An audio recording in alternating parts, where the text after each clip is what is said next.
fireplace. Testing. Okay. Good evening. Yes. Good evening. Hey, can everyone hear me? Yes. Yep. Okay. Good evening. At this moment, I'd like to call the meeting of the Hamilton-Wenham Regional School Committee to order on Thursday, March 21st, 2024 at 7:03 p.m. And I invite you to join us in the Pledge of Allegiance. Pledge allegiance to the flag of the United States of America and to the republic for which it stands, one nation, under God, indivisible, liberty and justice for all.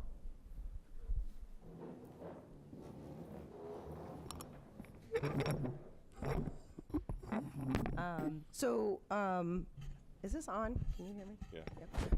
Okay. Yeah, they're Do on. you want to try this one? No, I think it's on. Yeah, it is. Okay.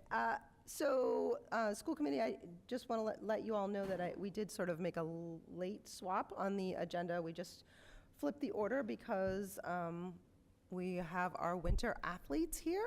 And when possible, we always want to try to move you guys to the top of the agenda. And so, without further ado.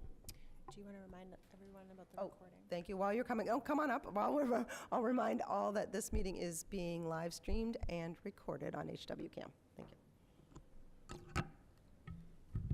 Thank you very much for having us. I apologize for having my back to all of our stars here. I was just speaking with one of our coaches who said how lucky we are to be able to do this. There's not many districts that do this. There's not many school committees that would have us on a busy night to have us out. So thank you from the bottom of our heart. We're honored to be here. And we're honored to have all these teams and athletes represented and share with you their accomplishments for the winter. I know I probably sound like a broken record, but I mean this from the bottom of my heart. I think every one of the All-Stars and gold medalists that are here, we're going to honor them and their individual awards and stuff and what they did, but I think they'd be the first to tell you that everything that they do is for the good of their team and that they're great teammates and that their teammates are a huge reason why they're here. So even though there's many student athletes that aren't here, they're all represented by those that you see behind me. Just going to go down the agenda and acknowledge certain things. Just want to talk briefly about our girls' ski team. It's only the second year we've had ski. I remember being up here and asking you if we could start it and how we were going to do that and partnering with Ipswich and all the logistics that went involved with that. In just the second year, our girls' ski team with their captain, Stuart Bernard. I don't know if you guys want to raise your hand or something or stand up. And Maddie Minich, right. A lot of folks couldn't make it, a lot have practices, but the captains were Stuart Bernard and Maddie Minich. They won the league this year. Masconomet hadn't lost a dual meet race in I don't know how long, 100 years, whatever it was, and we split with them, so we tied for a league title. It's truly an incredible accomplishment in just their second year. So we'll be hanging a banner in the gym, and that's going to be a fun night when we do that. For girls indoor track, the Cape Ann League Female Athlete of the Year was Georgia Wilson. I don't know if Georgia's here. I don't think she is. But it's pretty impressive. She's an incredible athlete. She plays soccer and does indoor and outdoor track. And watching her jump and run is, I don't know, I think I'd pull a hamstring just by watching her. They also won the Cape Ann League Sportsmanship Award. And the captains for that, I know Isabella Fazio is probably at softball, but Sophia Ryan's here. So if you want to just wave to them, okay. She's the best. She's an incredible teammate. I was talking to Coach Sawyer about her, and you're an amazing teammate from everything I know about you, so congratulations. I think the Team Sportsmanship Award is nothing to, it's something we take very seriously and something that we're very glad that you were able to be a huge part of, so thank you. Also winning the Team Sportsmanship Award in the Cape Ann League was boys indoor track. We're going to be calling these kids' names a couple times, but the indoor track captains who are behind me are McLaren Cook, Isaac Jones, James Regan, and Martin Baum. I know some of those guys are here, so congratulations. Yeah, sorry. Feel bad, you definitely want to look at them and not me, so I apologize for that. The boys swim team won the league sportsmanship award. And I think we have one or two of the captains here, or one or two of the kids on the team. There was only a handful of boys on the team. And even though they went into every race knowing that they really maybe weren't competing for a team victory just by the lack of numbers, they competed hard and earned the respect of everybody else in the league. It's Miles Carbone, Bennett Powers, and Nicholas CK.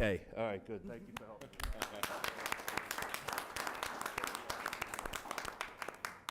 I appreciate that help, Nicholas. Thank you. The basketball leagues, the Boys and Girls Basketball League, in addition to naming MVPs and stuff like that and All-Stars, they also have what's called the McCoy Courage Award that might not be the MVP, but it's certainly an outstanding player in the league that's having to overcome some things. And the winner of that, last year blew out his knee. It was tough. Went to just about every practice and game last year. Quite a teammate, quite an accomplishment. When he was bummed out and probably wanted to be out there playing and couldn't, was there for his teammates at every turn. And so the league awarded him the McCoy Courage Award. It's Chris Collins.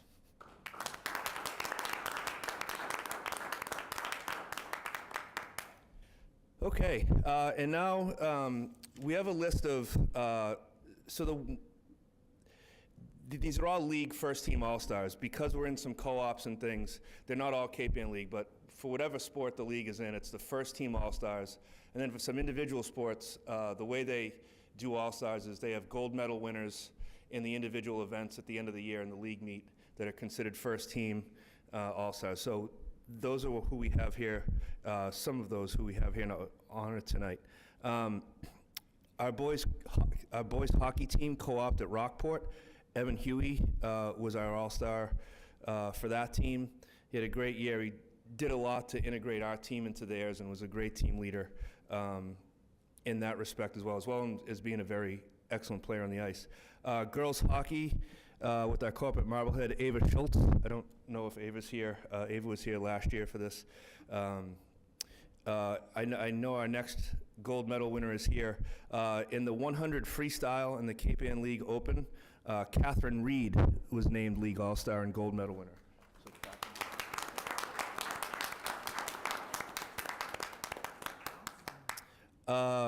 Boys basketball, we had a first-team All-Star. He was a junior captain. He was a huge part of our team this year and will be an even bigger part next year. And again, common thread, incredible team leader. And that's A.B. LaBelle.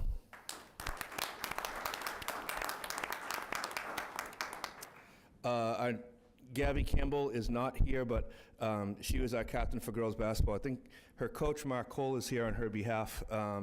I think she was a 4-year starter or a 3-year starter and has been a staple in our program forever. For those of you that know Mr. Campbell, the teacher at the high school, I don't know what number child this is, but they've had basketball players in our school for a long, long time. We're going to miss Gabby, and we're going to miss seeing their talent and personality on the court. The boys indoor track team won a gold medal in the 4x800, and I know a lot of them are here. Clark Glidden, Cole Regan, James Regan, and Ben Rich.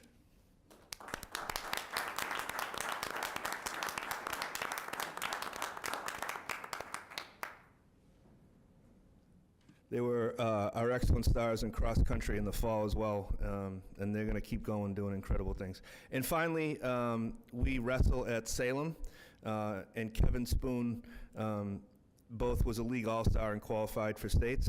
I don't think Kevin's here tonight, but that's our last league all-star. So thank you from the bottom of our heart to all of you. Congratulations. You probably heard me say a million times that you're certainly talented and all that, and that's great, and it is, but you're all incredible teammates. You represent your teams well, and you represent our community well. So thank you very, very much to all the athletes that are here tonight, and thank you for allowing us to honor them. Thank you.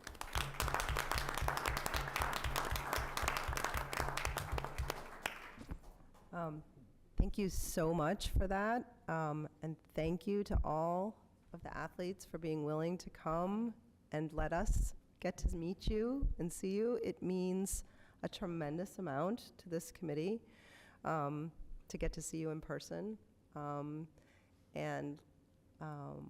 like Mr. Genualdo just said, the athletic achievements are, of course, amazing, and we are impressed. But more importantly, it really is such an honor to have you all representing our community. And the sportsmanship awards are really meaningful and really powerful to hear about those honors that you're bringing to our community.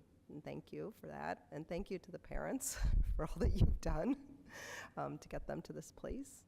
Does anybody else? I don't want to monopolize. Anyone else have anything to say? No. Said it. Thank you all.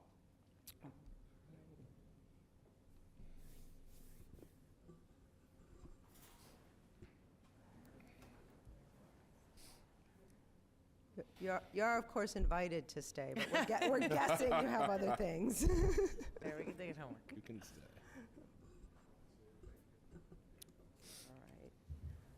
All right. Always so much fun to have our student athletes being recognized. Okay. Next up on our agenda is our citizens' comments. Mr. Tracy, did we get the Zoom up and going? Yep. Okay. Nobody on. Okay. Doesn't look like we have anybody on Zoom that's going to be making a comment. Is there anyone in the room interested in making a comment? Okay, just making sure. Otherwise, all right. In that case, we will not read all the rules about citizens' comments, and we can go ahead and close that. Next up, we have a review of our school committee protocols. Jen, can you read us a portion of that? As elected members of the Hamilton-Wenham Regional School Committee, we, including the superintendent, accept the high honor and trust that has been placed in us to ensure that the students of the district receive the best education possible. To that end, we hereby commit to the following in the conduct of our business. Number 9, all members will maintain the confidentiality of privileged information and will respect the open meeting law. Thank you. And because apparently I forgot to hand it out to anyone, I will read a portion of the mission statement. The Hamilton-Wenham Regional School Committee will lead and inspire a district that is a source of civic pride and municipal engagement to serve the community for generations to come. Thank you. Okay, next up is the consent agenda. Does anyone have any items that they would like to hold from the consent agenda? It's No? a student representative report. Evie. Oh, I'm so sorry. Evie, I apologize. And thank you all for Blended calling in me like a on member that. of the committee.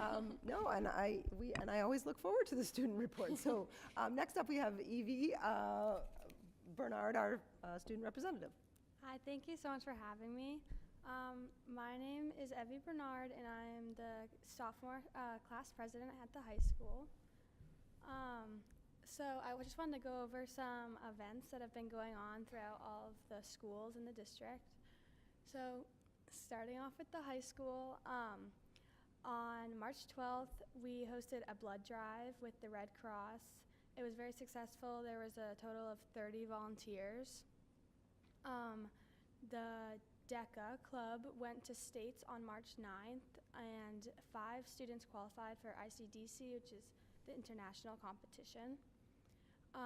And to break up like the long month of March, we hosted a March Madness on Friday with a ping pong tournament during Power Block and a senior versus faculty basketball game. It ended up being a tie, 30-30. And then the class of 2026 is holding a cookie fundraiser. More information can be found on the website. And the high school also had a neurodiversity meeting on Wednesday. And as the seniors approach their graduation, they have been planning their senior events. And then on to the sports. I know Mr. Genualdo just talked about all of the sports, winter sports, but to just go over it, girls basketball lost in the round of Sweet 16. The record was 13-10. Girls ski team tied for league title. Boys basketball lost in the round of 32, but it was a very close game, 55 to 58.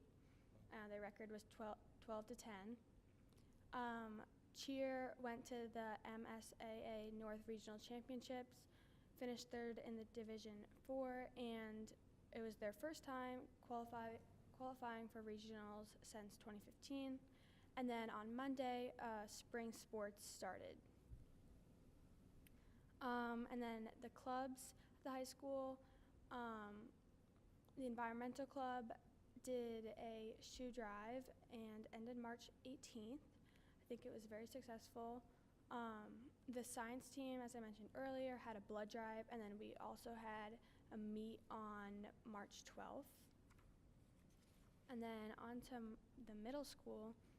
They also attended the Neurodiversity Assembly, and they hosted a civics bee, which high schoolers were also allowed to participate in, on March 13th. And then they are preparing for their MCAS in April. And the 8th graders just returned home from a Spain trip February 24th, which I've heard was very fun. And then on to Winthrop. Winthrop's 4th graders are also preparing for ELA MCAS. They are hosting a family music morning on March 22nd, tomorrow morning. And for grades 2 and 4, they'll be performing the songs they've been learning in music class. And a special guest came in and talked about the Gloucester Sea Monster for the elementary school students. On to Cutler. Cutler went on a field trip to North Shore Music Theater to see Madagascar today, and they're preparing for their spring music concert on May 22nd. And then lastly, Bucher hosted an elementary literacy night last night. Thank you. That's all I have. Thank you, Evie. Heavy. Yeah. Thank you. That was Get it right. really, I just that talked to was terrific, really Yeah. informative. Does anyone have any questions? I'm not sure if you know, but I'm curious, do you know who won the ping pong tournament? I think, I'm not sure, It's but okay. I know he beat Mr. Marr, which is our Oh. mom. So it was an intense game. That's great. Funny. That's good information. That's great. And I'm so glad that you highlighted the Civics Bee. Did anybody, were any of our members at the Civics Bee? No? You there? I Me thought. and David, Yeah? Oh, excellent. Were you on competing teams, or were you on the team together? competing team.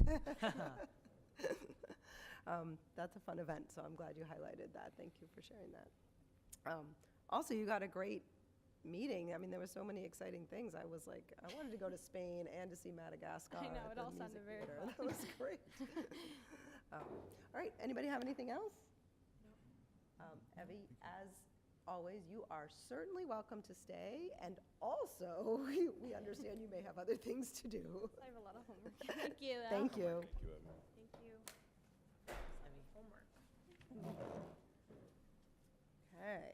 All right, now, and I really do appreciate you all keeping me on track, because now I'm going to ask again, does anyone have anything to hold before we move on to the consent agenda? Okay, for the first time in a long time, maybe not. All right, David, would you be willing to make a motion on that? Excuse me. Yeah, I move that the Hamilton Wenham Regional School Committee accept the consent agenda as written. Second. Second by Jen Carr, and there is no discussion. All those in favor? That is unanimous, and the motion passes. Okay. All right, moving right along. The next item of business is the North Shore Christian School. Before we get started, I'm just going to give a tiny bit of background. So we, when I don't know how to phrase this, but the state law requires that a school committee approves a private school when it moves into your community. I want to just give compliments to past school committees and to Janelle, because it was very easy using our policy, using our past minutes. I was able very easily to determine exactly what I needed to do when I was contacted and informed that the North Shore Christian School, which is an existing school that currently exists in Beverly, and they're going to be moving locations into Wenham. I was really happy to say that even though this was something I didn't know anything about, it was very easy for me to figure out. So thank you to past policies and all the minutes. So if you, before we get started, I just want to give a little bit. If you look at our policy on this, you can see that there is, under criteria of approval for a private school, there are two. It says a private school may demonstrate its program through efficient and effective through one of the following two methods. The first is providing evidence of accreditation by one or more accrediting organizations organized by the U.S. Department of Education. The second is by a full curriculum review. The last time that the school committee approved a school, it was Penguin Hall. That was before my time, but like I said, we had lots of notes on that. They did not have an accreditation, and that it was required that the superintendent do a full curriculum review. North Shore Christian School, as I said, is already an existing school in Beverly, and they are accredited by NEASC, as are we. So they provided that accreditation to us. I guess maybe that was a lot of information, but maybe we could start with a motion and then we can have discussion. So I'm just wondering where my first meeting on the school committee was accepting the Academy of Penguin Hall. Yep. Excuse me. So I actually don't know what the official language is that we. It is, so if you, it's approve. It's approve. Approve North Shore the school? Christian School, just in general? Moving into the area. For what purpose? It really just says, our policy just says, we'll approve a private school. Actually, the state law is right there too, so that might be helpful to us. I'm just trying to get that language. Yeah, It says approving private school on the state website as well. yeah, standards for approval of private schools. So we could say like approving this school to move into our community. You're actually just approving the school and its program, not the move, so. Yeah, Not the move. yeah, and my understanding from reading the state law is that basically all we are saying is that if a student in our community were attending this school, we would not say that that student is truant. I see. So my only concern was this accreditation letter is from 2021, and they should have a current one, 2023. It's every 2 years. I think it's every 5. 10. No, it's every 10. Yeah, 10. Oh, I thought they said that they had to do it again in 2 years in the letter. Eric, you will know, Yeah, so they the- do things every 2 years. The process but is a yeah. 10-year total process. There are a series of reports that get submitted. So like Brian just finished the first report a year later, then 3 years you do another report, and then 5 years you do another report. So it's just a series of reports, but the whole window is a 10-year accreditation. Thank you. Yep. That's all I need to know. You just have to keep checking in with NEAS to make sure you're doing the things, they call it no substantive changes. Yeah.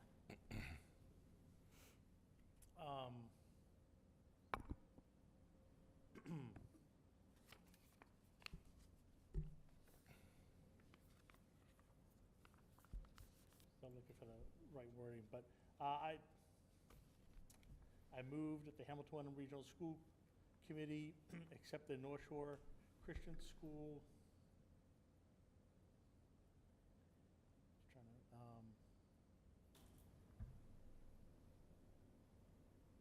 to, meets all requirements per policy.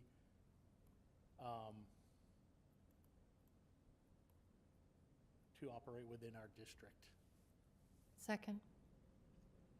Second by Jen Carr. So think that does sounded sound good. like it covers our bases? Yep, I think so. And yeah, exactly. Okay. Is there further discussion? This was on the agenda, too.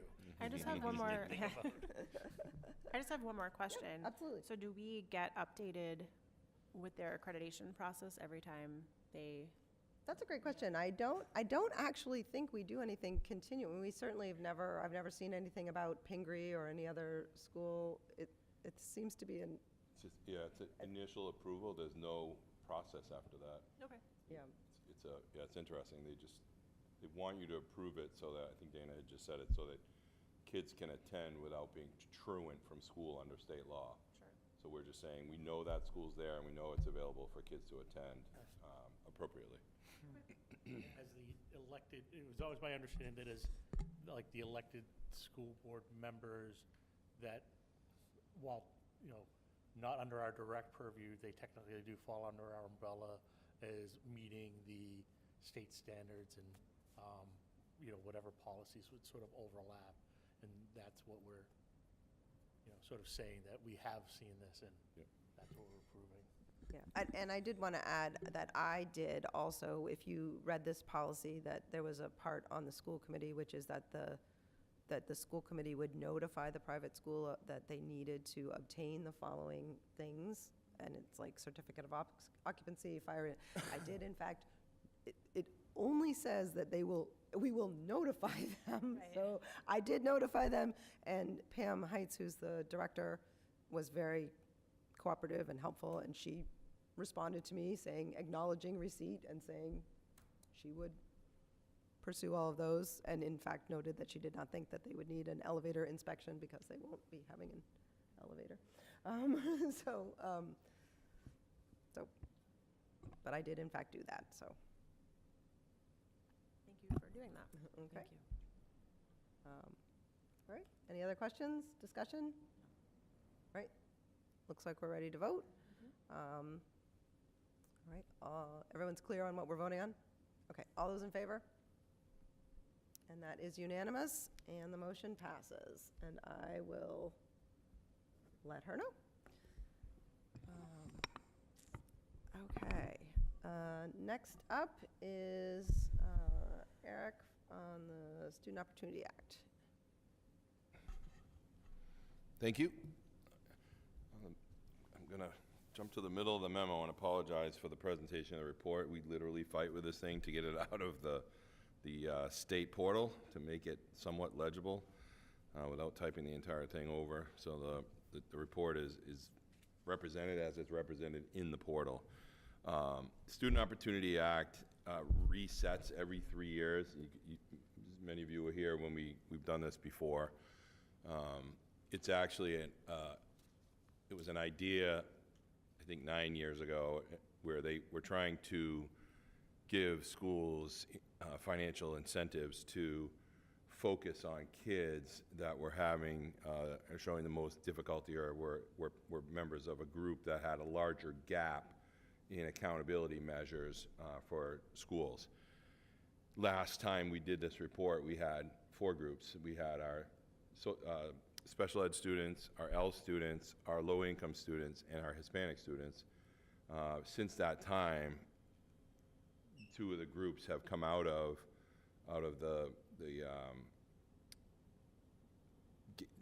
their gaps have closed enough, or their group is too small to measure, which is under 20.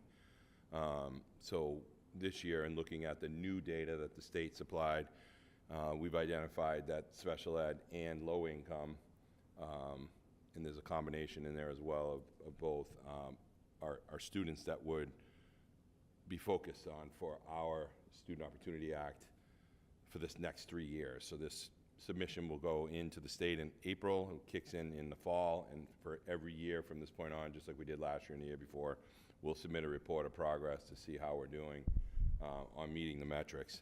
The report is broken down by kind of what you're going to do, like what's your plan, how are you going to approach it. We've been working on this for 2 years anyway, with the last submission of the Student Opportunity Report, with the addition of our family and community liaison sitting with us tonight. These are all pieces of the puzzle that we've used in the past to continue to meet the expectations of the Student Opportunity Act. And then you have to choose these EBPs, which are supplied by the state. They give you a list, and I'm going to scroll down to the order of this is rough to wrestle with. So when you start looking at these evidence-based programs, they are a list that's generated by the state. So when you go into this portal, there's a whole list, and you can see them on the bottom here, just in focus area 1-1. There's a whole bunch of that you can choose from. They want you to choose from between 2 and 3 to focus on for your subgroups. So I'm going to go back up to the top here again. Our choices were related to what we're doing. Inclusive curriculum adoption process, which we've outlined in this report. Supporting curriculum implementation, so the CKLA implementation, and now next year will be the math implementation that will really take place almost from kindergarten all the way up through high school. And then targeting academic support and acceleration. And we've been doing that with our MTSS, using our assessments, DIBELS, and some of the other assessments at the other grade levels like iReady and STAR Renaissance to help us to figure out where kids sit and how they're progressing through each of the requirements, if you will, of accountability, and which generally is measured for the state. It's MCAS for them.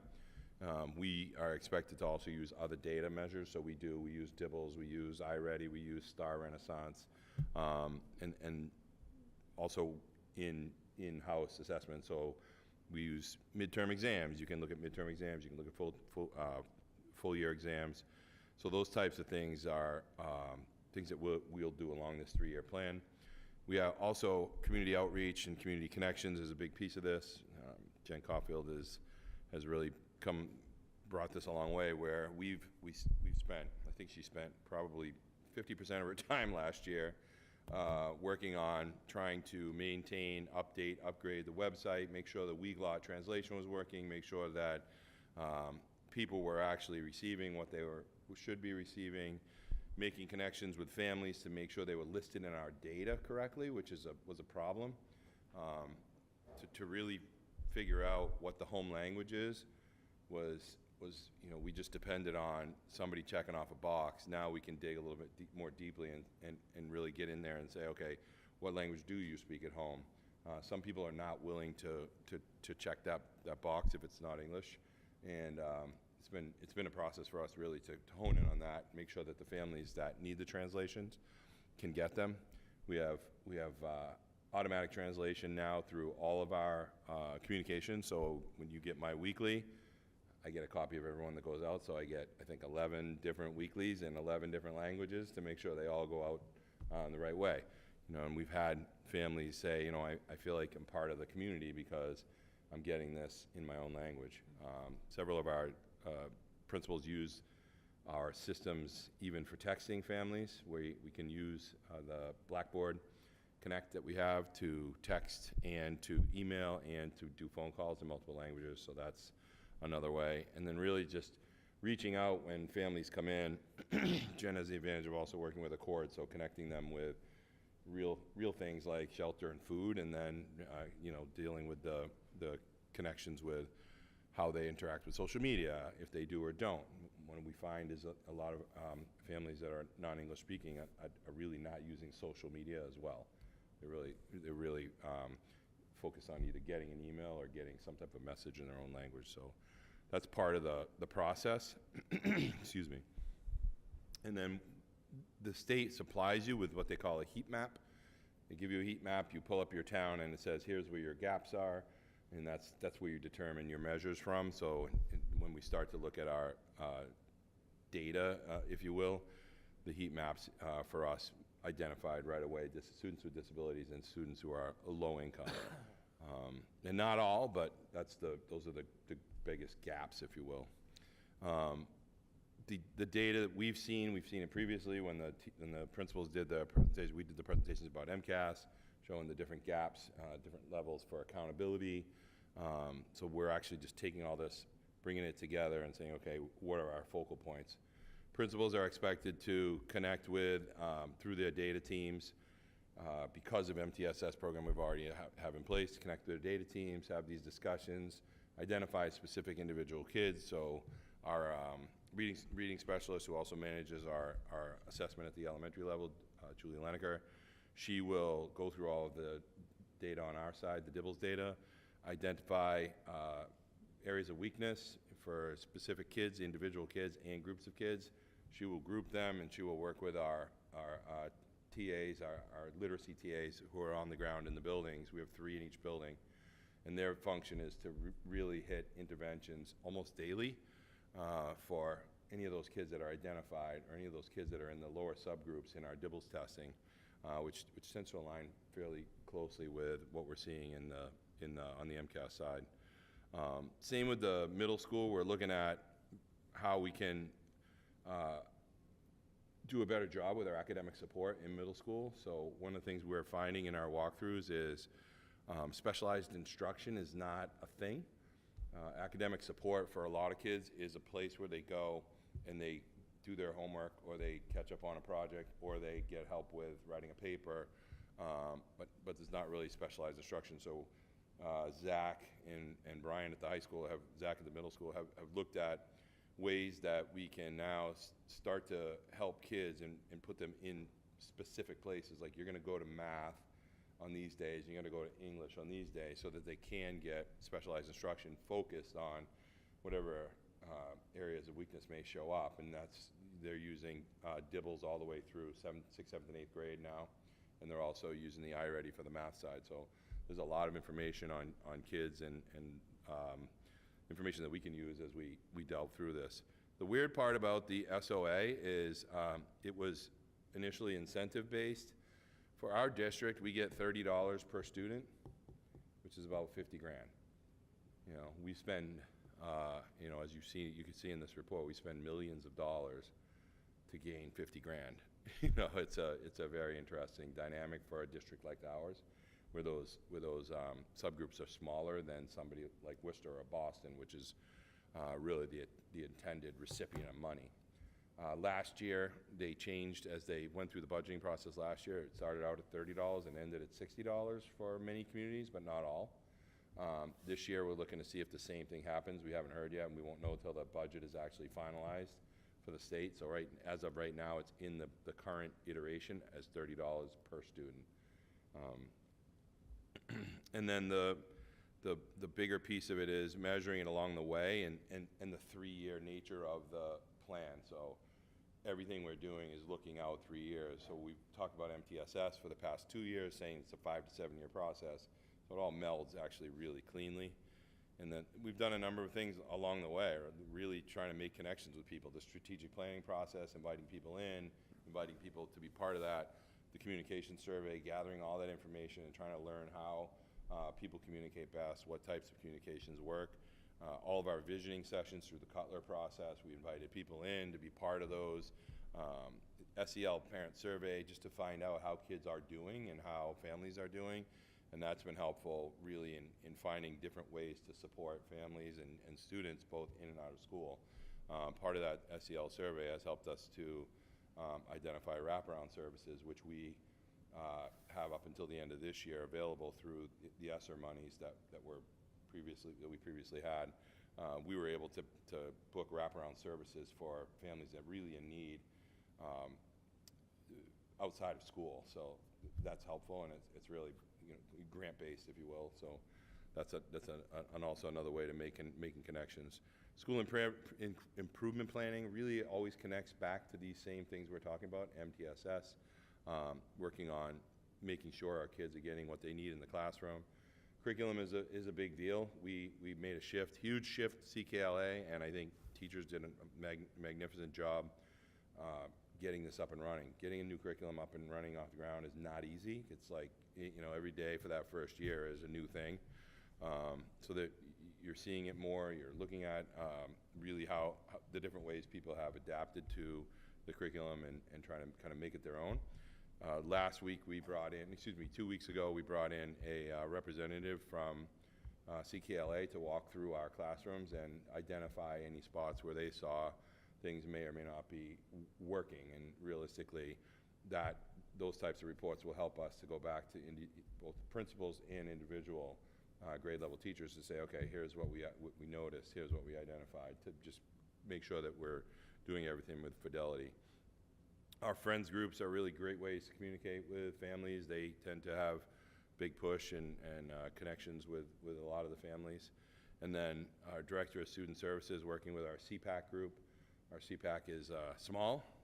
We call it small and mighty. They were the ones who actually covered the cost, along with some help from the local police and fire, of yesterday's presenter, Kerry Magro, for Neurodiversity Week. And then we have our Director of Student Services also responsible for our L students who don't really fall into this plan, but they always kind of stay in the front of our brains to say, okay, how are they doing and what's doing well. We do have an L teacher at the elementary level and a half-time L teacher at the high school level, middle school, high school level. Something that we haven't had in the past, so that's also another way to make connections and make sure kids are getting some of the interventions that they need. And then really this process is identifying your EBPs and then laying out what the district is doing, and a lot of this is happening right now. We literally, I don't know how she does it, but Jen Clifford is running 3 different curriculum processes to identify which is the best math curriculum for us for elementary level and middle school mostly, but also looking at ELA at the middle school level as well. And that's a pretty extensive process that you work with the state to look at research-based materials and understanding what makes sense for standard alignment, what makes sense for assessments.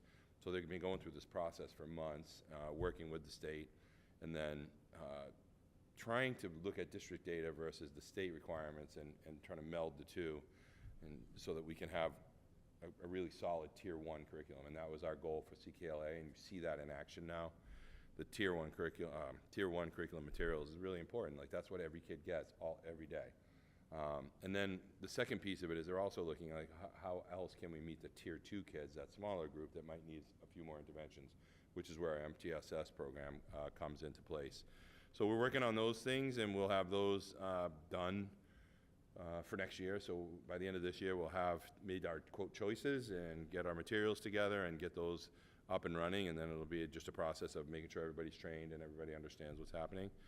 And then we'll continue to look at things like monitoring MCAS. One of the things we learned in talking with teachers and students about MCAS is several of the younger kids, like 3rd graders especially, had never seen the tools that they use on the MCAS. So the first time they saw the tools in some places, in some areas, were the first time they sat in front of the test. Huge disadvantage, which is a, you know, it has nothing to do with your skills. It has to do with just understanding how all these tools work, and they're available for you throughout the testing process. So now we've kind of backed that up and are helping kids to see that and identify that and how to use those tools before they get to the test. So we think that will be extremely helpful. And then really looking at everything across the district. This isn't focused at any particular level. It's not focused on any particular grade. We're looking across the district to really keep an eye out and wide open for any of the things that come up with our gap closing processes, if you will. And we'll continue to look at all the things like at the high school, the math support blocks. When you go to the high school during Power Block, there are kids specifically assigned to math teachers to get assistance where they need it. And they are, you know, their math teachers can say, you know what, Eric, you need to go to support during Power Block with so-and-so, and they get them in there. They use Panorama, which we bought a year and a half ago, to track how these kids are doing. So they'll put a plan in place, and they'll track that student every time they come in. So it's really a good opportunity for us to continue to keep an eye on what's happening with our kids. We are seeing a lot of progress at the high school level with our 9th and 10th, and then the STAR Renaissance is new for us this year, so we're really trying to use that in the best ways possible. And then again, the high school level is also specialized instruction, academic support, same thing. Kids go there, they were doing their homework, they're getting kind of assistance writing a paper. We need to look at ways over this next 3-year process of SOA to say, okay, how can we better support specialized instruction in those time periods so that kids can see something that they may be learning or expected to learn in their math class, maybe a different way, different approach, Also looking at their own goals that are built into their IEPs and aligning that with the things that are going on for SOA at the same time. It talks about fund allocation and measurements, so you can see all the measurements that we have. We're expected to use MCAS, that's a requirement of the state, use MCAS as one of your measures, okay. DIBELS 8 3 times a year, ELA and math curriculum-based assessments, and then similar for the middle school, DIBELS 8 2 times a year, iReady Math, MCAS Math, ELA, and curriculum-based assessments, and then the STAR Math Screener for 9th and 10th grade at the high school, English and Math curriculum-based assessments, and MCAS for ELA and Math. And each year, the state will set targets. We've chosen to just use the state targets because that's what we've consistently been using. And that will be the way that we're measured over time. The state will give us a new heat map next year and say, okay, let's look at that, see where we're making progress or not. So that's what this is all about. And interestingly complex for 50 grand, but it's just the way the system functions in the SOA realm. Again, it really is designed for some of the larger scale school systems that have huge numbers of kids in these gaps that they're trying to close. Take any questions? Or? What was the survey response? Because I got the survey for the SOA. Did you get a good response? No, it's usually pretty limited. Yeah. We get a lot of response from families with students with disabilities, which is great because they are brutally honest about their child's experience, which is helpful for us. So Stacy can sit down with her people and look at that and use it to say, okay, this is something that looks consistent across this survey. So it was the same way last year. We had really the subgroups were the people who responded, which was interesting to us. But it's good information. It's just good information for us to know, to say when a parent says, you know, I feel like my kid's not making a connection with a teacher, how do I improve that? That's a good thing for us to know, so that, you know, at 9th grade, they can make a direct connection, make sure that the school counselor knows, make sure that the teachers understand, and then make a plan for that. So. No, it was a detailed survey. I thought it was great. And then my second question is, when is reporting required on this? Every year. Every around year. the same time. So, Okay. So we'll take MCAS coming up the next couple of months across the district. Very exciting, but it's that's the measure we're using. And once we get those results back, that'll be the next round of kind of, okay, where kids are at. We feel like we'll see some pretty good shifts in that.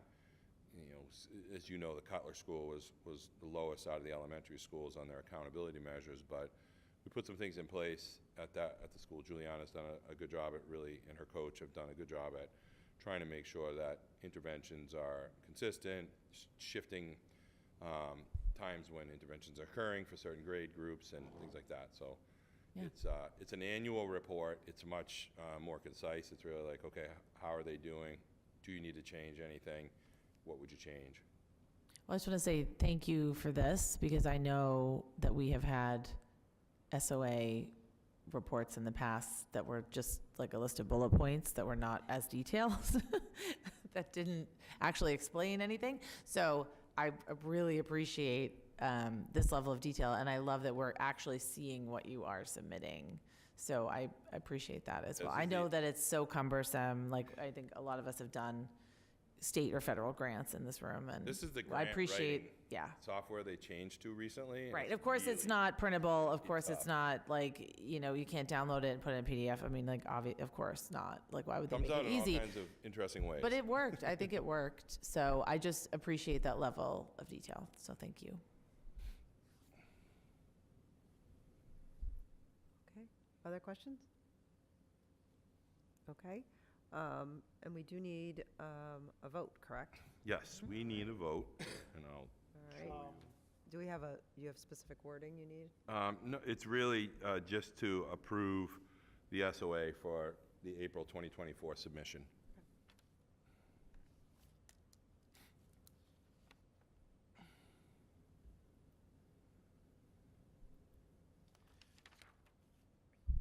I move that the Hamilton Wenham Regional School District vote to accept the DESE Student Opportunity Act April 2024 submission as presented. Second. Second by Jen Carr. Is there any further discussion? Questions? All right, looks like we're ready to vote. All right, all those in favor? And that is unanimous, and the motion passes. We'll submit it on April 1st. Great, thank you for that. Next up, the agenda item says negotiation subcommittee discussion. I know that David Polito mentioned this at the last meeting. So normally, so the elections are coming up soon, and normally after the election, we would, and we will, reconstitute the board, and we would decide on subcommittee assignments, and we still will. But David and I discussed that we are a subcommittee of 2, and as we begin negotiations with the teachers, we feel we need, or we would like to bring to the committee that we'd like to have a third. David, I don't know whether you have much to add. I mean, it's a big ask. Attendance is from the committee members. It's kind of a big part of what we're looking for is because if one of us isn't able to attend, we can't actually hold a meeting, and that's problematic. We've been meeting on Mondays, but we have a meeting we met last Friday. Meeting tomorrow. We have a meeting tomorrow. That's what I'm actually looking up now. Yeah, We have so tomorrow, we're looking at a lot of afternoons is what we're looking Monday. for. the 25th, And then and Yep. then. don't we have a Tuesday? Yeah, we're doing every other. We do it. And then Monday, the 1st, and then I know we have a Tuesday coming up, No? Tuesday, the 9th. Yeah, April? And that's what we have on. Those are the next meetings. yeah. So tomorrow, Monday, the 25th, Monday, the 1st, and then Tuesday, the 9th. And so tomorrow, just so not to get too in the weeds, but some are most are in person, some are on Zoom so tomorrow it's just a strategy meeting. We're not meeting with the union. So anyway, David, take it away. I mean, what do you want to do? I just gave you the dates. Well, no, I mean, in terms of, it sounded like you had some interest from some people on the Yeah, I mean, board. so, not to volunteer anybody now, but David and Jen both said that they'd be willing to help out. So I don't know how we necessarily want to handle that. Could you have a excuse me. subcommittee of 4? Excuse me? Could you have a subcommittee of 4? We can't with a 7-member board. Okay. Trust me, I would love to.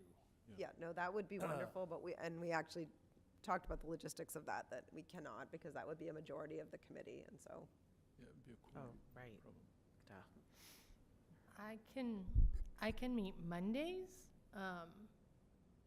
What time on Tuesday? That would be 3:30 to 6, 3:30 7. till. 6:30. Yeah, 6:30. So I could be there, but not until 4. Fridays there's no way. That one Friday tomorrow, I wouldn't be able to make it. Okay. Yeah, I mean, it's a big ask. Yeah, We- but I can do Mondays, no problem. I Yeah, don't have any classes on Mondays. Okay. Yeah, I can do, I mean, I'm flexible in my time.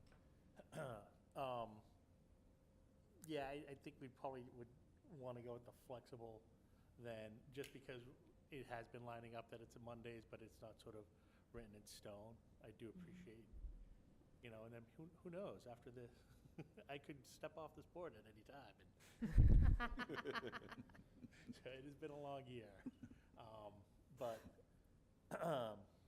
no, I think just for the convenience sake, like I said, everything has been lining up right now, moving into the next teacher's contract.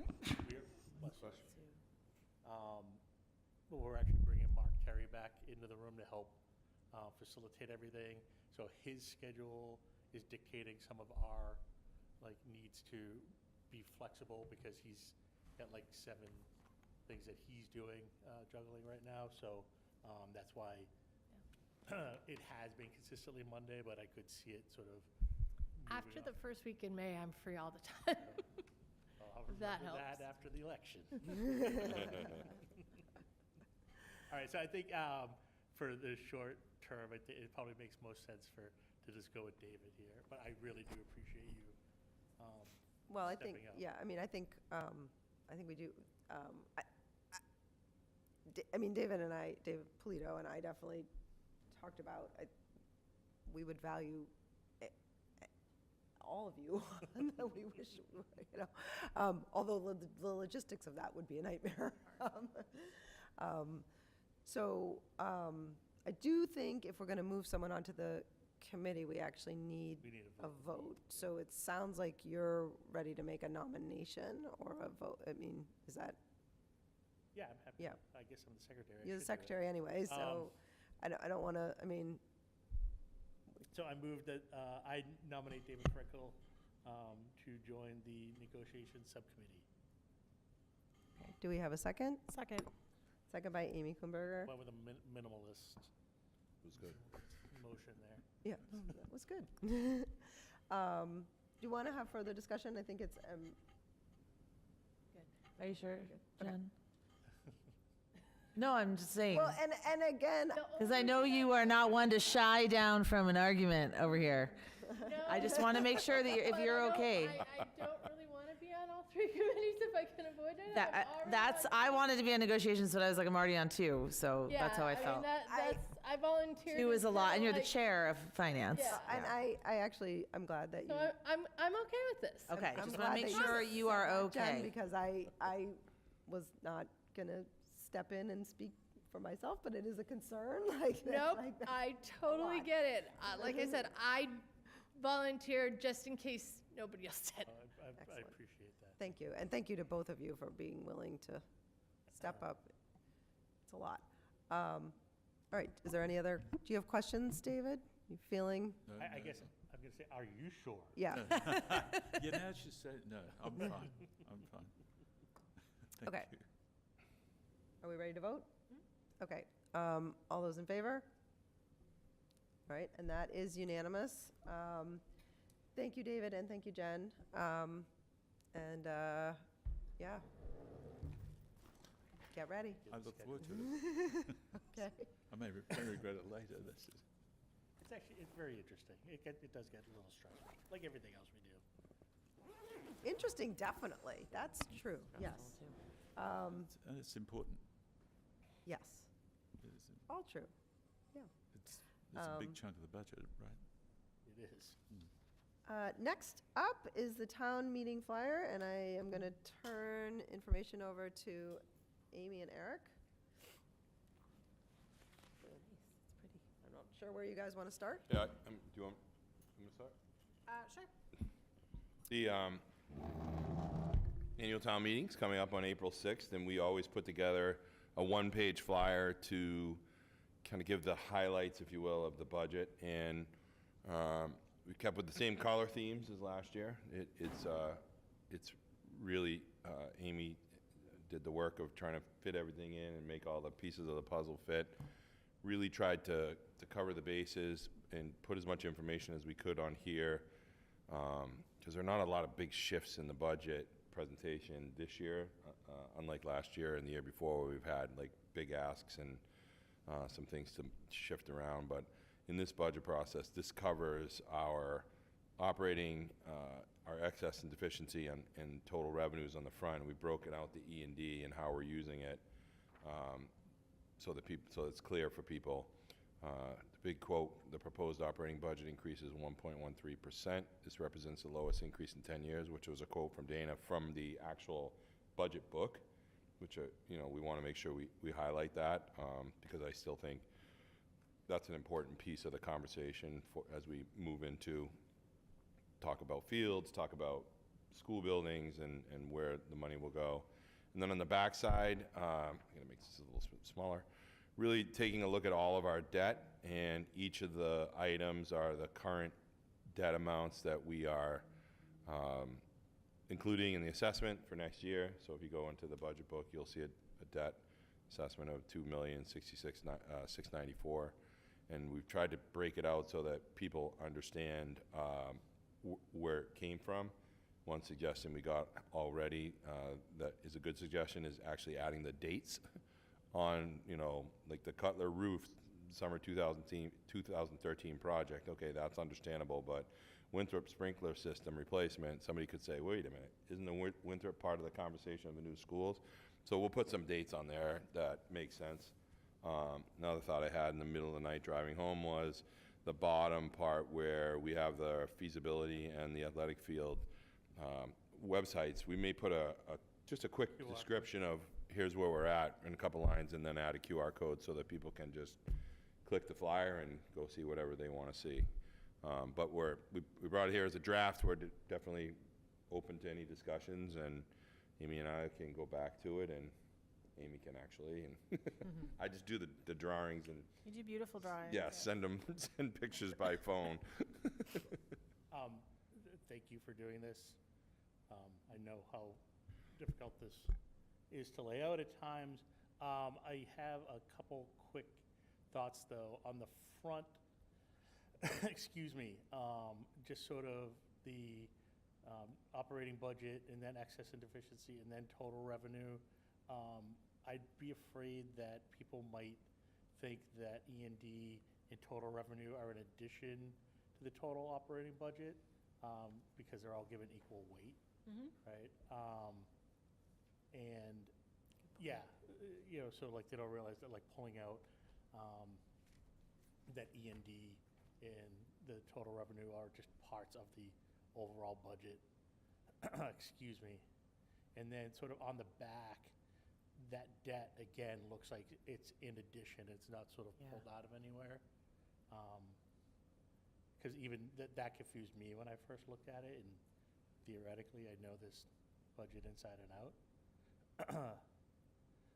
So again, it looks like it's sort of more things that someone would have to pay in addition to the operating budget. The debt, I just think Well, that we it- can the debt clear- is, But, I right, mean- so, but I It think we is can in do a addition. better job of explaining what that means to Yep. people. Right, this isn't like they're voting to take on additional debt. This is stuff Correct. that's Right. already in. oh yeah, maybe we put pre-approved debt. Yeah, because, well, when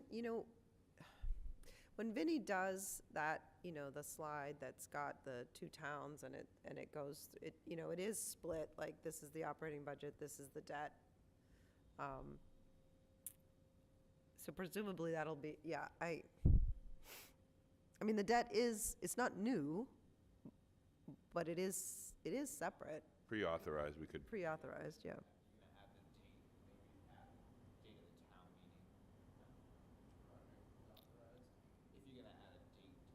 Yeah, well, I was the one that suggested the date mostly because I didn't want,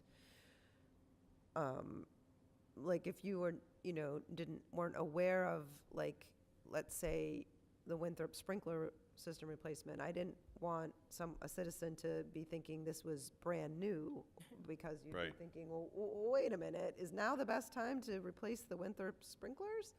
Right.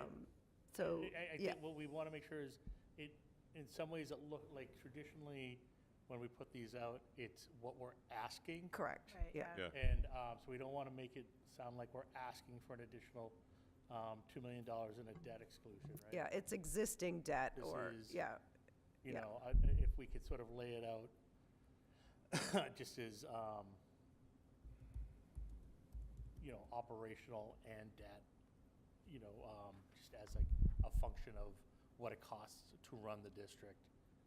Yeah, I like that. I like that. It's that these are the things you've already signed on for. Right. the This is all the existing- things we're this is- doing. Right, already, yeah, existing. Trent? How is this going to be presented? Is this going to literally be printed and then? Typically, it's a flyer on, like, at the table or on your chair at town meeting. So this would not be something that would be emailed out in advance? It I could think be- I could put be. it, is I, that we I- can yeah. then It could I be put on it the on my weekly website. last Or, year. Yeah, I usually put it on my weekly and when that goes out. My reason for asking that is, if it's something that is going to be handed out, I think that replacing the URLs with a QR QR code, yeah. would be a good idea. And then to your point around like the definition of terms, there would be an opportunity to have a, this is what these terms mean, because I don't think that this is normal nomenclature for individuals that run a household budget, right? Excess and deficiency, what that means.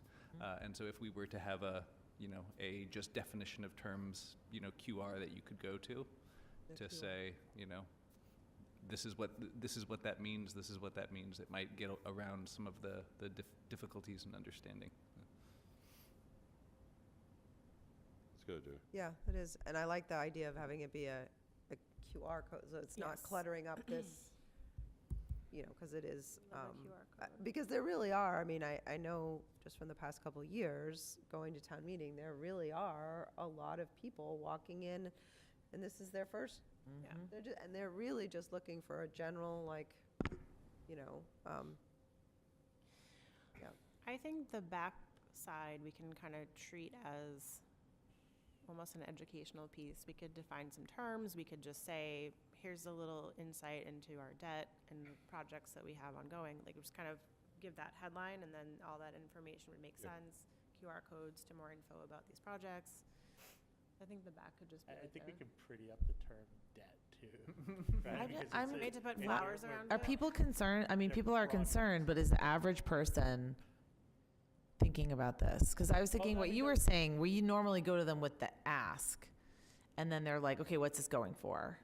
Like, they want to know, what have we Right. accomplished? What are we looking to do? right, no, you're absolutely right. Usually, the front page is like, this budget is going to get us X, Y, and Z, but because, and I like the idea that you put the quote there, because the idea is the budget is a very small increase, and that's that's what we're saying. The It's story, like, right. That's the story, whereas you're right, usually the story is, we're asking for this increase, and this is what, because the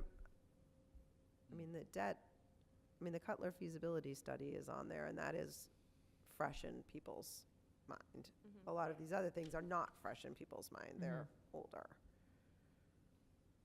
That was Eric's idea about the quote. It was a good idea. About the quote, Yes. I like because it. it was such an interesting quote for me. I think so. I just want to make Oh, a that's- note, there's a that's great typo. number. I would love my name under it. I don't didn't think say I ever it. had You can say it right I now. never had a 1.13 when I was chair. There is a typo, there's a space missing between A and 10. Amy. Super embarrassing. It's a draft. This is a Okay, yeah.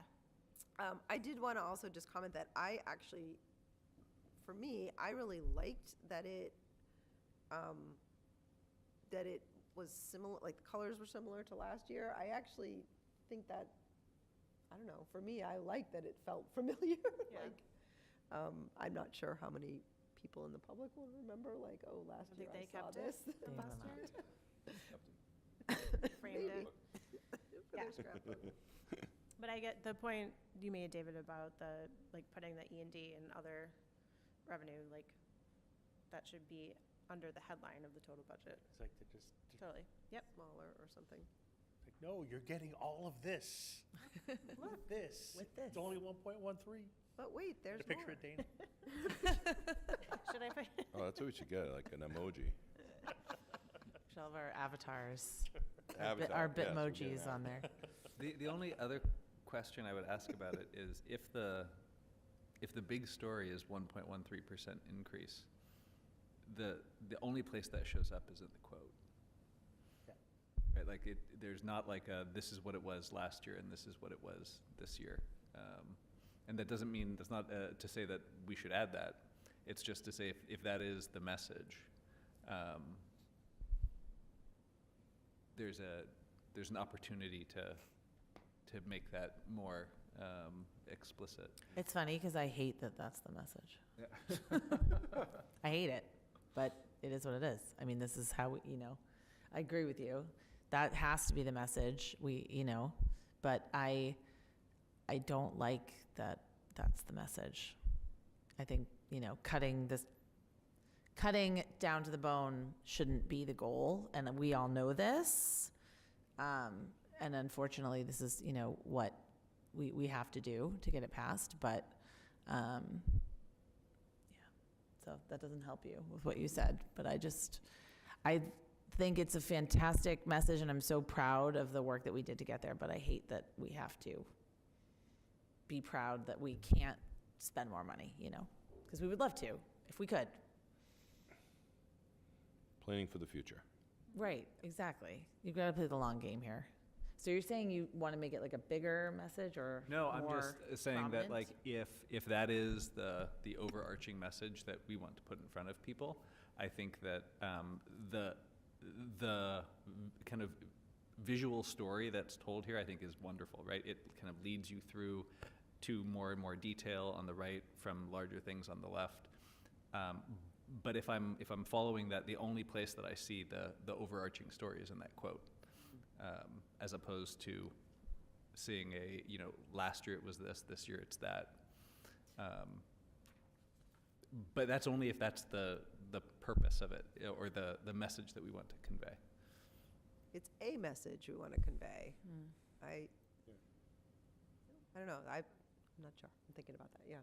You have thoughts on that, Amy? Yeah, I think the way that it's working for me visually is I'm looking at the title on the top left, and it's right underneath, and it's the only large body of text on the page. I don't think it'll be missed. I feel like the purpose of this is to give folks the info they need on what they're voting on. So I don't know. But I defer to like the overall message you want to send on what the main purpose is.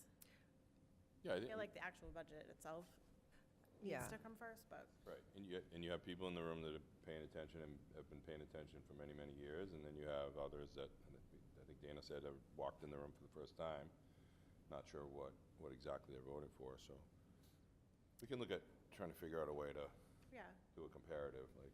just a quick like. I'm not saying that we No, I should. I'm yeah, just no, saying that I it's- think that if that's the message Yeah, that makes you're sense. looking for, like Also- the oh. part, like the Hamilton assessment part, if I didn't know what the numbers were last year, the thing that makes most sense to me is the pie chart, right? Because I'm able to say, like, well, what is this? Right, What does it look like between the two of them, right? Maybe we do it that way. Do an FY24 assessment versus an FY25 assessment, side by side. Is that I don't know. the interesting point, like that the assessment has changed a little bit between last year and this year? Once you put the assessment in, the 1.13 changes those. Yeah, right, it becomes more, because it's different for each. Because it's different, yeah. Because all the revenues are subtracted out. But I will reiterate, right? Having done these 4 years, right? I really do think the message is how much we're buying at such a low increase, right? So I like how everything's listed. Again, there's just a few things that I think just visually that you could change, just so people don't tie everything together. Is like, we're asking you for all of this money. We're asking you for $9 million more on the front, and we're asking you for $2 million. You're like, no, you're getting it all. We're already there. So, Yep. yeah, I think that's the easiest. Yeah, way. Yeah. make the other one a little smaller, maybe lower it down a little. I'll share a little design trick too. David Polito, you might agree or disagree. We say in the biz that where someone holds something in their hands by their thumbs is a really like primo spot in a hierarchy, because you like naturally look at where your hand Oh, is. yeah. David Love Frankel the has a fold. copy in person. So it is a powerful spot in the layout, but that's designer talk. No, it's helpful, and I actually think, I think this conversation is really, like, for me at least, it's really helpful. Like, like what Trent said was really helpful to think about, whether or not it ends up actually being on the page. It's really helpful to be really mindful of thinking about, like, what's the story? Is that, like, that was really helpful for me to start thinking about, like, is that what we want to say? Do we want to say the year to year, or is it enough to just say, I'm actually leaning towards that it's actually enough to just say, like, 1.13% sort of speaks for itself, what. I mean, like, considering inflation is pretty amazing, you know? But I think I'm really glad that we had Stands this. out. That was good, like, really made me think about Right. what is the story. In town meeting, I'll do some comparatives, like I will show some of the charts that we have in the budget book, so that, to kind of underscore the things that are going on. Like, okay, well, why'd you cut 6.5 staff members, not teachers, staff members? Well, we're seeing continued reduced, population at the secondary level, but on the other hand, we're seeing an increase in the elementary level, so I'll be able to stitch those pieces together in the presentation on the town meeting floor. So are we looking for an approval here? Are we looking to give you guys, or you? We're in a bind because the moderators want these the week before, Okay. and which is really, the latest I can get it to them is a week from Monday. So it might be that what you're looking for from us is potentially authorization to, We can make the Go changes. with the notes and you approve it. That's what, like, you know what I mean? Like, Yeah. they That's what want I'm it for saying. you. I think so. right, looking, but that's what I'm saying, we could vote to give them, Yeah, just keep going. So I can put your picture on it. please do, yeah, please do. Use one from like 10 years ago. Okay. Careful what you wish for. We'll find a good one. This is- Yeah, that's why I was so happy to get, oh, okay, you want to do, sure. All right, Okay. do we feel like we need to vote on that? Or do we feel like we So, just, I don't think so. consensus in the room that like generally this is in the right direction and Do we want to just edit away? reinstate the overall changes, or are we good? I have notes. You have notes, Okay. Yeah, I got notes too. so Super. is just making sure everybody's feeling okay? Okay. All right. Thank you both. Thank Okay. you. Next up, it says discuss school committee retreat, but my real goal was to talk about a potential date. Okay. We can talk about what the retreat, what you might be looking for in a retreat later. I just want to start a conversation. We don't have to pick a date today, but I'm looking for, I have not picked dates. I just wanted to sort of have a conversation of, we've had, typically had a one-day summer retreat. And we've just found that the sooner you start putting things on the calendar, the more likely it is that everybody will actually be in attendance. So my real intent was just to talk about what kind of dates. I say it all the time. I was just at a planning meeting last night, and I said, it's always easier to put it on the calendar than it is to take it off. And I thought, there's David Polito. I just laugh at summer dates because Dante's baseball schedule Yeah, is no, out it's yet. like- So I can plan anything I want, and Right, he's going to exactly. ruin it, so. So I guess, so two things. One, I'd love it if we could just sort of generally talk about dates, if we can sort of throw some things out there and get back, we can, and again, scheduling is something we can do over email, so, we can have an email back and forth. And then separately, I would love it if people are, have ideas about things that you'd like to achieve at a summer retreat, to go ahead and start shooting those ideas this way. Thoughts about that. So, I mean, I don't even know where to begin, but like, when, I should have written it down. I don't know when we did it last year. I think it was August. right? I think we August, I tried to think, do it is- before our August, first did you say? meeting. Is it? I think it was August last year. I believe it was in August as well. Fifth, I think, August 5th. So, just generally, what do people think about in the summer? Are we going to be looking at a weekend? Are we looking at during the week, afternoons? We did August 5th last year. Yeah, it was a weekend, wasn't it? Saturday, Yeah, it was a Saturday. And I think we did, I can't remember, we had lunch, so it must have been like We were done at 9 to 2:30. 2 or something like that. So just saying that it was August 5th is, I mean, we can put that out there as like the equivalent would be August 3rd or August 10th. When's the first day of school? Is it before Labor Day or after Labor Day? First day of For- school. For Hamilton. Second, right? Is it next year the perfect year? Yeah, It's next the year first- is would be the perfect third. year. No, the first day of school will be the 2 week third. vacation. Oh, okay, so that's wicked late. You just call it the perfect year. Is that what you're saying? Perfect year. Yeah, when we did the 'Cause of 2 calendar, right? weeks, It yeah. was like, everything just lined up perfectly.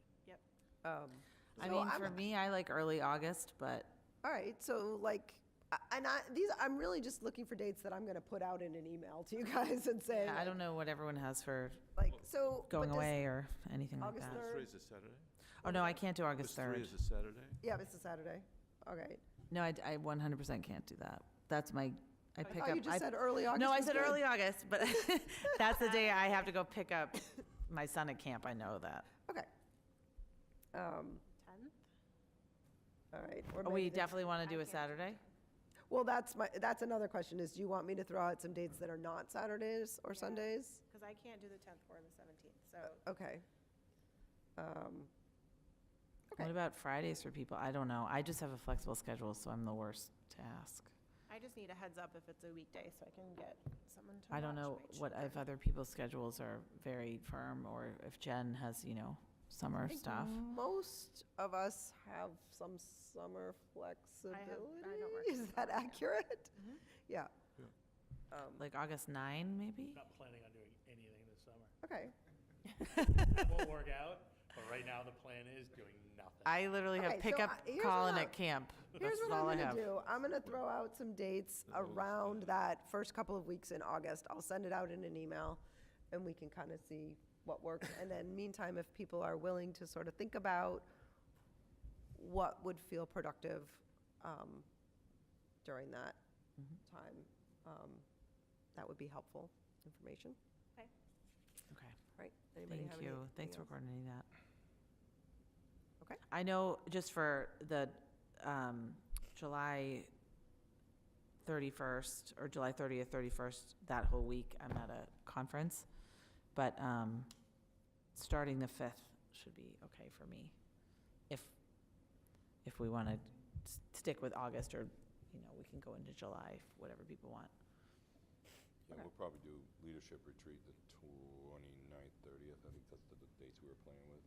Is it, Of July, Yeah. yeah. oh, okay. Is it helpful for us to meet before then as for a retreat? Does it matter? No. It's actually more convenient to meet after. Not really, because Meet after?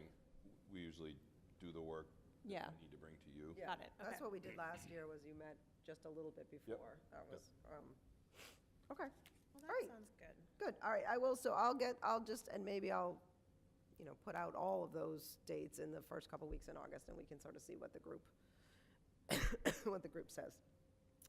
All right, thank you. I don't think we have anything on finance and operations, is that true? Nope, How nice for you, it's a Vinny. break. Because, we're fun. Okay, committee reports, capital finance, Jen is not here. I can report on our last meeting, if I can find my notes.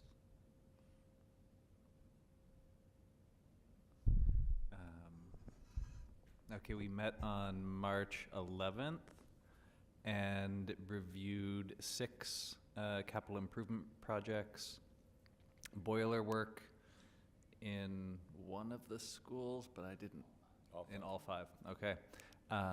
Asbestos tile abatement, playground surfacing, bus purchase potential, window replacement in the administrative building, and then window replacement at Miles River. We went through the pros and cons of each of these and rank ordered what our recommendations were for prioritization.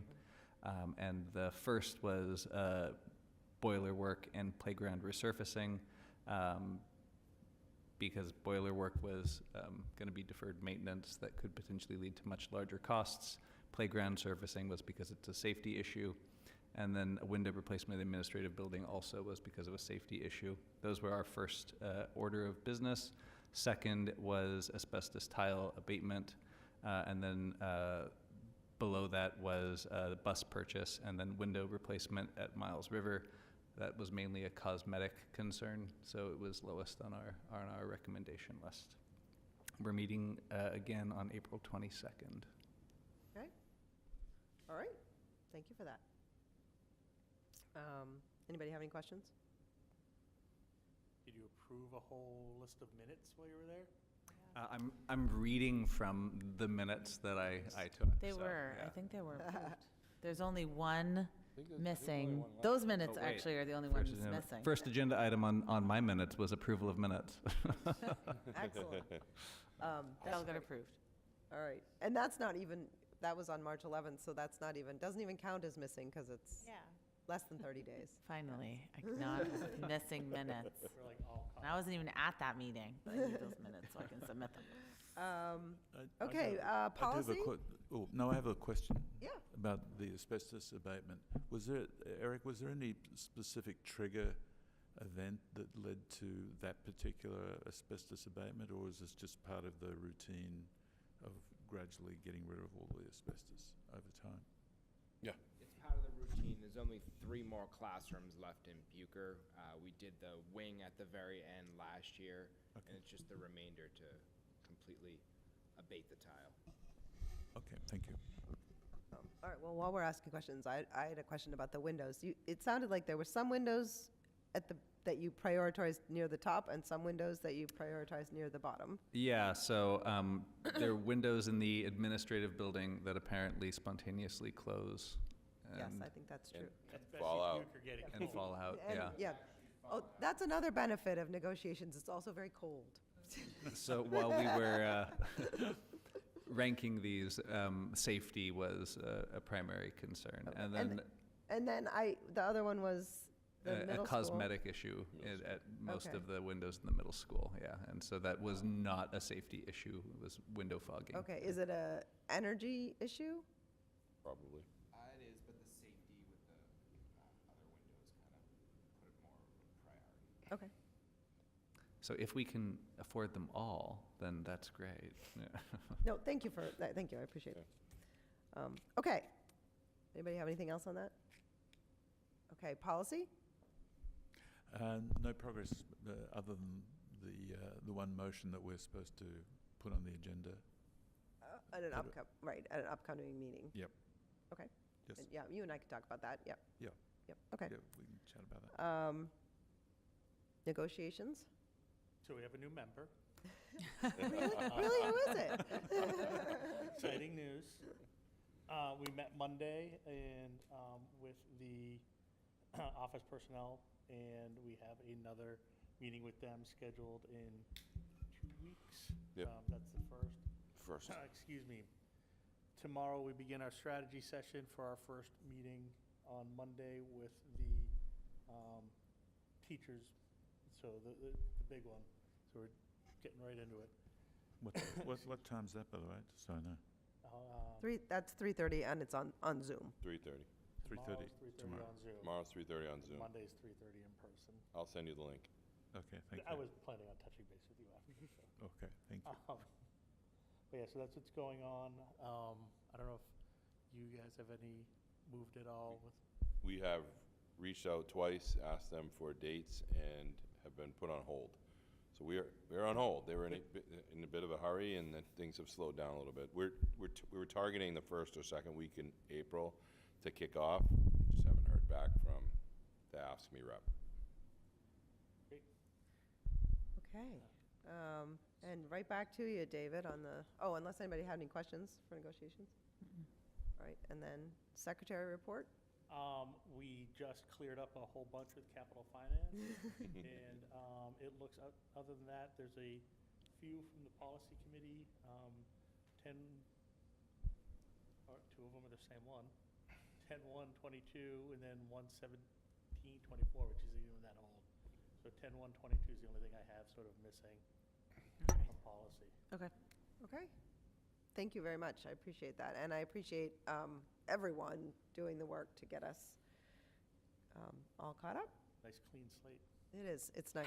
So excited. Okay. To you, Eric. Okay, a few items on the list this evening. I'm excited to announce that Jennifer Hunt has accepted the position as Cutler School Principal pending negotiations. We did the first round of negotiations today, and it looks like they'll go fine. Our tentative start date will be July 1, 2024. That's our annual start date for our administrative contracts.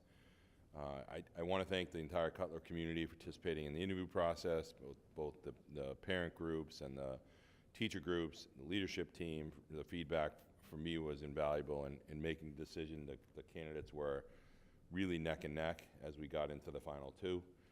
And then give you a little bit of information about Jennifer Hunt. She has a combined 10 years of experience as an elementary administrator, 13 years of elementary school teaching in a fully inclusive classroom, been the principal of West Elementary School in Andover, which has an enrollment of 565 students for the last 5 years. Before that, she was principal at the Clark Elementary School in Swampscott.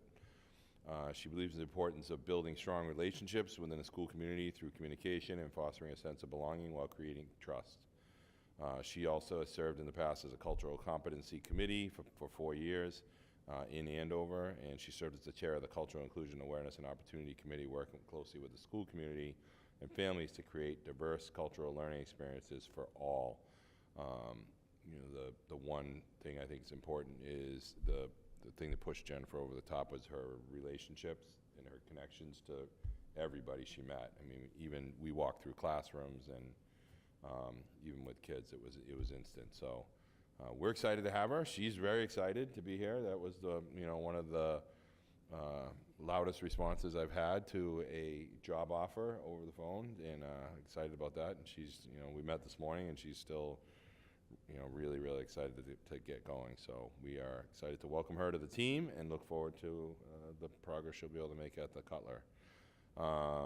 We are in the process of interviewing custodians for an open night position. We're just about finished there. We are also starting next week to interview candidates for the open director of facilities maintenance and operations. Meaning I'll handle that next week, and hopefully be able to come forward with a candidate out of that process. We had about a dozen applicants between School Spring and LinkedIn, and thinned out the pile to people who had specifically school experience and some of the things that we were looking for in our job description that we posted, and it looks pretty good. It looks promising, so we're excited to get that started next week. And then this past week, I don't know if this is on your list, I'm sorry if I take it away from you, we completed the safety charrette for the Cutler project, and basically what that is, the charrette, the fancy word for meeting. So the police and fire in both towns, the team members, JCJ, PMA, members of the district, Dana was there.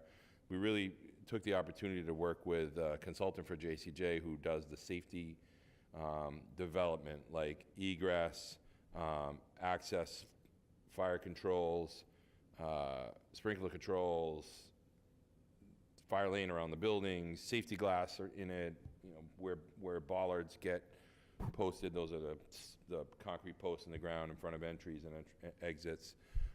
So it was a good opportunity to hear about some of the things that our team is thinking about in the development of one of the projects, and it was good for them to connect with the fire department, because even things like the size of the hose coupling that they use, which I would have never thought of, but that's an important piece of the puzzle when you're putting in a hose attachment within so many feet of the building. So it was interesting. It was our second. We did the sustainability one a couple weeks ago, and this one is safety. And what happens is once we shift into design phase, when they actually know what we're going to do, then they get deeper into it, and they'll invite everybody back again for a more deep conversation about what the expectations are for, like, the fire enunciator panel, communications to police and fire from the buildings, emergency things that have to do with security and lockdown. So it'll get much more complex as we move into it. But it was fun. It was interesting.